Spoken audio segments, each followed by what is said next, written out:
dispatch from video game headquarters this week is that the Splinter Cell series will see a 6th sequel in the near future.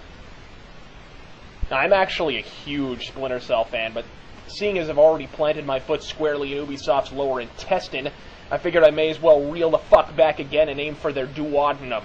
Ubisoft is really fumbling around in the dark with regard to Splinter Cell lately. A problem they ironically probably wouldn't have had they kept the fucking night vision goggles in the goddamn game. But back in April, I teased a Splinter Cell Conviction review, which unfortunately was indefinitely placed on hiatus. But this recent disclosure presents me with an opportunity to divulge my true feelings on the series, and its decline in quality in my view.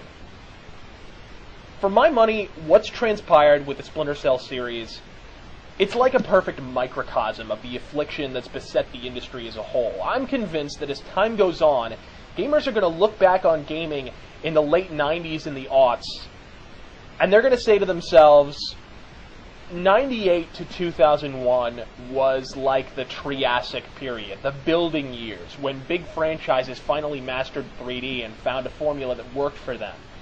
2002 to 2007, then, would have to be the Jurassic period, where those franchises sort of found themselves and started making some good money. It was also during this period that the industry would have eclipsed Hollywood in overall revenue, and when some genuine innovation was still being pulled off. Then there's 2008 to the present day. The fucking Cretaceous, where the industry not only has to contend with vanishing small studios and the innovation that such studios bring to bear, but the increasing avarice that the suits who command the studios under their employ from their fucking ivory towers impress upon their employees. In short, it's the age where games get less and less fun. And somewhere in there, there's a burning meteor that is shareholder greed and increasing centralization, plummeting toward the earth at an alarming rate, ready to make Littlefoot and fucking Ducky a thing of the past. I'm telling you, if we don't watch out, we're going to go Cenozoic in this bitch, and we'll be dealing with a gaming equivalent to the Pleistocene Ice Age. Oh, and sure, some species will survive the long winter, as they always have. Mario, Zelda, Metroid. They'll all weather the crisis like the ancient tortoises of old. But variety and innovation will be busy making the long transition to fossil fuel.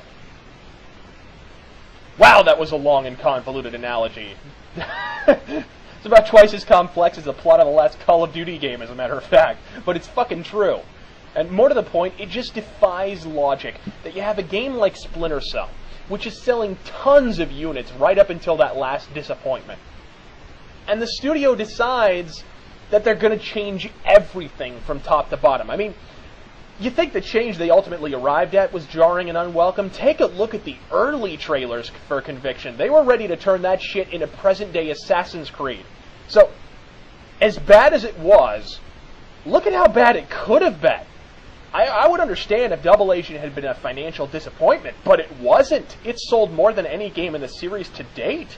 The multiplayer was popular. It's certainly one of my favorite multiplayer games.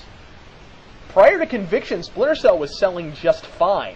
Ubisoft, this is my personal admonition to you. Cut it the fuck out!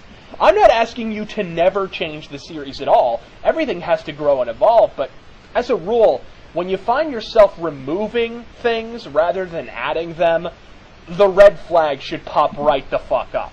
There is no excuse for not being able to hide bodies in Splinter Cell Conviction. None!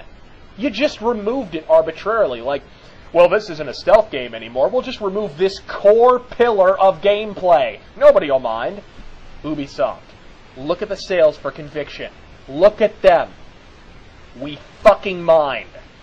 I'm RazörFist. God fucking speed.